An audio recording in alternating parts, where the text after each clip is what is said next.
Welcome to the AP Physics Workbook tutorial. This is covering Unit 7, Torque and Rotation. This section is 7.I collision. Here you could read the scenario to yourself.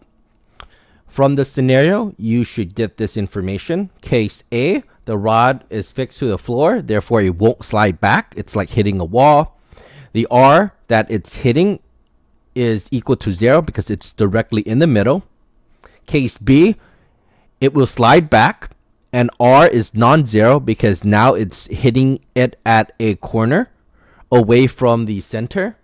Case B, it will slide back because it's not fixed, but it's right in the center, so R equals to 0.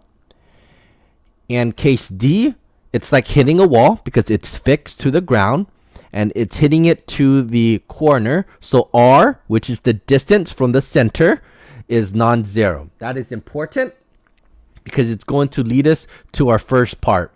It's going to ask, in these scenarios, are these conservative? That's another word for asking if it's constant or not. To do that, you should make sure you can review your notes. I have it right here. The law of conservation of angular momentum. This is when the initial angular momentum is equal to the final angular momentum. So make sure the object is allowed to spin freely. So the angular velocity is transferred. And it's collision. These are your types of collisions, right? Momentum is conservative in all three types of collision: perfectly inelastic, elastic, and inelastic. Energy is only conservative in elastic collision. It says it right here. Kinetic energy is only conservative in elastic collision. The two that kinetic energy is not conservative is in an inelastic and a perfectly inelastic, because it says it right here. The total energy of the system will decrease in an inelastic and a perfectly inelastic collision. Using those notes, you can now figure this one out. Part A. In case A, B, and C, is the angular momentum conservative or not conservative? Okay. Can it spin or not? Okay. All these are allowed to spin.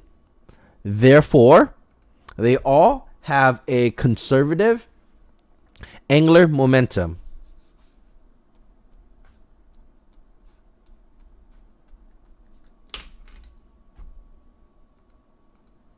The reason is in green. All of them have angular momentum because they all spin, rotate when get stuck by the puck.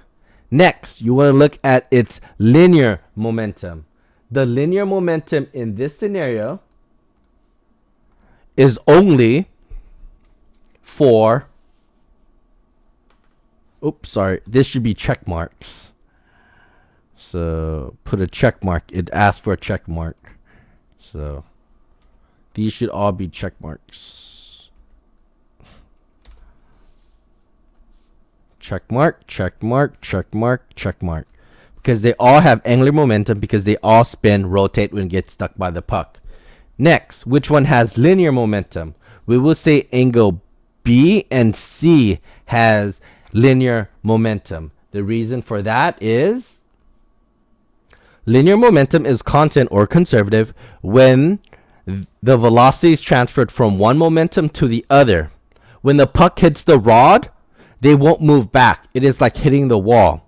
So notice, I said it right here in red. The rods are fixed to the floor. It won't slide back. It won't slide back. So here, it won't slide back. So it's not conserved for linear momentum. It won't slide back for case D either. So it does not have conservation of linear momentum. B and C, we said yes for linear momentum because it will slide back. Next, kinetic energy.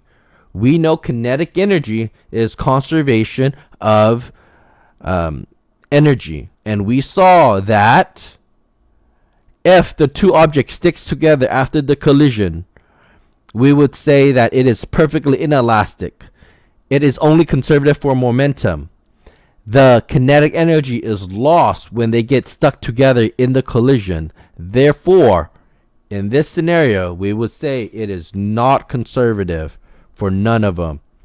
And the reason why is because they get stuck together. None of them are conservative for kinetic energy because it's a perfectly inelastic collision. It says that in the scenario, the puck will collide with and sticks to a rod. That indicates right here, the puck are identical. Here, the pucks collides with and sticks to a rod. Therefore, it is a perfectly inelastic collision where kinetic energy is not conservative. Now we can look at this. You're going to rank the collision based on the most rightward linear momentum instantaneously. Well, we already know that from before that the object's linear momentum of A and D are not conservative, but B and C are. So they will have the most. So B and C will have the most here. B and C are the same because they have the most. Do you see that? They have the most. Okay. The only thing that we have to figure out now is where A and D fall. And this is going to depend on a couple of things. So I'm going to write the answer and now I'm going to give you the explanation. Okay. A is less than D, which is going to be less than B or C. Here's the explanation. Here's the explanation. I brought down the image here so you can see it a little bit better. First, we say puck A has no linear momentum after the collision, and the reason why is because the rod is fixed to the floor. So that's why it is the least. B and C did not lose any linear momentum because it undergoes a perfectly inelastic collision. Therefore, all the momentum from the puck gets transferred to the rod. That's why it has the most linear momentum. D is in the middle. Puck D loses some momentum, but not all after the collision. The reason why is because of the R value. The puck is hit at a distance away from the axis of rotation that makes it rotate. Therefore, we would say that there is still some momentum. The fact that R is equal to 0, it literally has no linear momentum. Now let's look at part C. I gave you some notes here to help you.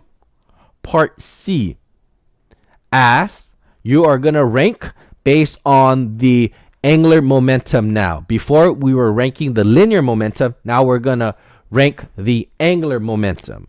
And here is a good relationship to look at. Okay?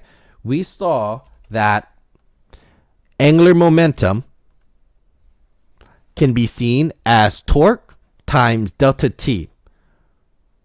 If you rewrite this, you can see that torque can be seen as also the radius times the force. So this is torque in terms of linear momentum. This is torque in terms of force. Okay? Now, this is in terms of momentum. This is in terms of force. This is when you put them together. You can see that the radius times the force is equal to this to the right. This is going to help you with part C. Here, I will say that A is equal to C and B is going to be equal to D.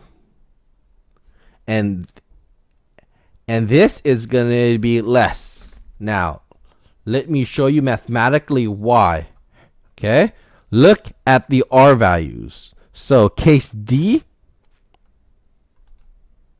just look at case D. Case D is when R is equal to R equals to non-zero. Right? Same thing here for case C. It is also going, for case B. It's also going to be R is non-zero. Okay. So both of these are non-zeros. Case A and case C are when R is equal to 0. Alright? That should help you along with this idea. Here's the explanation. First, I would say that puck A and C collide to the right of the axis of rotation. Therefore, there was no net torque created because the radius was 0 from the collision. No net torque means no rotational momentum. So the R here was equal to 0.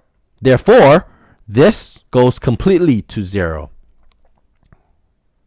The second part. Alright, so this right here became 0. So let me show that to you. So R became to 0. So this became 0 as well. Alright. So the second part. Puck B and D occur at top of the stick based on the picture. They hit the stick at the same distance away from the axis of rotation. So for them, the radius that was hit was a value. Therefore, this is going to be equal to something here. And the fact that the R here is the R for case B is the same thing for R for case A. So I would say that RB is equal to RA. Okay? Since the radiuses here where the collision is occurring, their torques are going to be the same. Since the radius of the collision is the same, their torques are going to be the same. Why? Because of this equation right here. Okay?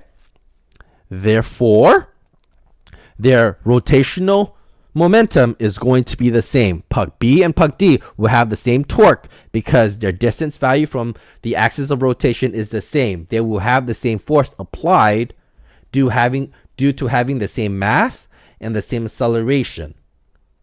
Therefore, you would say that case B and D have the most and the same clockwise angular momentum. All right, so there you go. Those are everything that you need to understand about 7i.